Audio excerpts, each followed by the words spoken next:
Pero ang tanong, legit nga ba na walang service fee at hidden charges? So, eto na po ang kasagutan. Hi guys! Welcome back again to my channel. At kung bago ka pa lang dito ay subscribe mo na yan at pindutin mo na din yung notification bell para lagi kang maging updated sa mga next uploads ko. At kung bago ka pa lang dito is pwede kang sumali sa may GCash giveaway ko worth of 500 pesos every month. I-PM mo na ako agad sa may Facebook page ko para maisali na kita. At for today's video is may nakita na naman akong magandang loan application. I mean, maganda yung pinapakita nila at gustong-gusto kong itry para ma-share ko na din sa inyo kung legit nga ba to or isa na naman pong loan shark. Lagi ko sa inyong pinapaalala na pagka nakakita kayo ng magandang loan application is wag nyo munang itatry. So make sure na nanonood kayo ng mga ganitong review para maging aware kayo kung makakatulong ba to sa inyo or hindi. So, yun na, simulan na natin. So, ito is, merong 4.8 na ratings. Ang taas, di ba? At take note, ang pwede mong i-loan dito is 5,000 up to 60,000 pesos. So, ang laki din. At ang pagbabayad dito is 91 up to 181 days. At ang processing fee is 0. So, walang processing fee dito. Tingnan natin kung totoo. At safe and secure daw ang information mo. So, ayan, simulan na natin.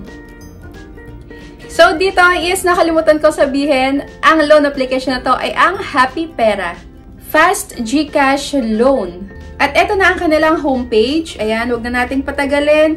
Mag-apply na tayo agad. So, dito, eKYC, kailangan nating mamili ng ID. So, dito merong recommended ID type at kung wala ka naman ng mga yan is meron din silang other options. So, dito sa recommended, ayan, driving license, PRC, SSS, passport, postal, at UMID. At sa may other option naman is TIN, voters, national ID, pag-ibig, at health card. So, yan, pagka nakapili na is pipicturean na yung ID. Ayan, napicturean ko na. So, next. Ayan, nag-go automatic ulit na nafi-fill upan itong information dun sa may ID na pinicturean. So, yun, confirm and submit. At next is official recognition na. So, yun, bawal daw ang nakasalamin. Ayan, so, magpipicture na muna ako. At ayan, ito na ang una nating sasagutan. Identity information. So, ayan, gender, education, marital state, loan purpose. So, dito marami ka ding pamimilian. At email address, residential address, mamimili ka lang din dito kung saan ka dyan nakatira. Tapos, i-input mo yung address mo dito sa may ibaba in detail. Next is confirm and submit. At next naman is sa may work information. So, dito, profession, piliin mo lang dyan kung ano yung trabaho mo, work experience, gaano ka nakatagal, monthly salary, kung magkano yung sahod mo, at kung tuwing kailan ka sumasahod. So, next naman is sa may emergency contacts. So, ilan kaya ang kailangan nila? Ayun, madami din sila ditong kailangan. 5 contact references. So, dito pipiliin mo muna kung kaano-ano mo sila. Tapos, hahanapin mo lang sila sa may phone book mo. At dito na tayo ngayon sa may last. So, dito is pwede kang mamili kung e-wallet or bank mo matatanggap itong loan mo. Ayan. So, dito sa may e-wallet, ang kanilang options ay GCash, Coins, PayMaya, GrabPay. Meron din ditong Shopee na e-wallet at OmniPay. So, ito, bago lang din sa akin to, nasa Shopee, e-wallet mapupunta yung ilo-loan. Kasi kadalasan lang is bank at GCash PayMaya. So, ayun. Kailangan lang ilagay yung first name, middle name, last name, e-wallet account. So, yung number mo sa may e-wallet dito. At uulitin mo lang yung number mo dito sa GCash. Tapos, submit. At ang aking minimum loan amount na ibinigay nila is 4,000 pesos. So, dito, fake news, yung minimum is 5,000 pesos dahil mababa ng 1K. So, yun, 4K lang yung ibinigay nila sa akin na credit limit for first-time user. Tapos, ang loan term is 121 days. Pero ang tanong, legit nga ba na walang service fee at hidden charges? So, eto na po ang kasagutan. So, interest, 0. Okay, check. Other fee, 0. So, check. At ang last is service fee.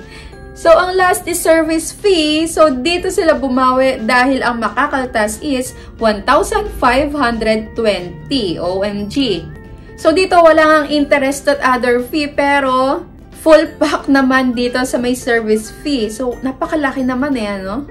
So, sa may 4,000 pesos na ilaloan mo is ang matatanggap mo lang ay 2,480. At ito is 2 installments. So, 2 beses mong babayaran. At ang una mong babayaran is 3,960. At ang next mo na babayaran is sa 2024 pa, which is 40 pesos. OMG. So, kapag nabayaran mo na daw yung unang installment mo is hindi mo na kailangan bayaran yung pangalawa. Hay nako. Bakit kaya laging ganito na lang yung option ng ibang loan application, ano? Hahatiin dapat ng pantay-pantay. Hindi yung unang pagbabayad is nakasagad na talaga. So, ayun, alam nyo na kung ano itong Happy Pera na to. So, kayo nang mag-decide. Dahil ito ay lagapak talaga. So, ang laki ng service fee. Ayun, 1,520. Kaya kung nakikita nyo na yung ads nila is wag na wag po kayong susubok agad-agad. Dahil lang sa nakita nyo maganda or mataas na high credit limit na ino-offer nila. So, itong mga loan application na to, ang pinaka-goal dapat nila is makatulong sa mga tao. Hindi yung makakapagpabigat pa dahil nangangailangan yung tao, kailangan matulungan nila at magbigay sila ng fair interest. Hindi yung super laki na talagang magsisisi yung tao na nag-loan sa may application nila. So, ayun, kung kayo ay nakahanap ng magandang loan application ay be a good payer all the time kasi kung good payer ka is kahit kailan mo kailanganin is mapapahiram ka ng loan application na yan na legit. At ugaliin nyo na magbasa sa mga review sa may loan application at manood kayo ng mga ganitong loan application review para hindi kayo magsisi sa huli. So, yun lang. Thank you for watching!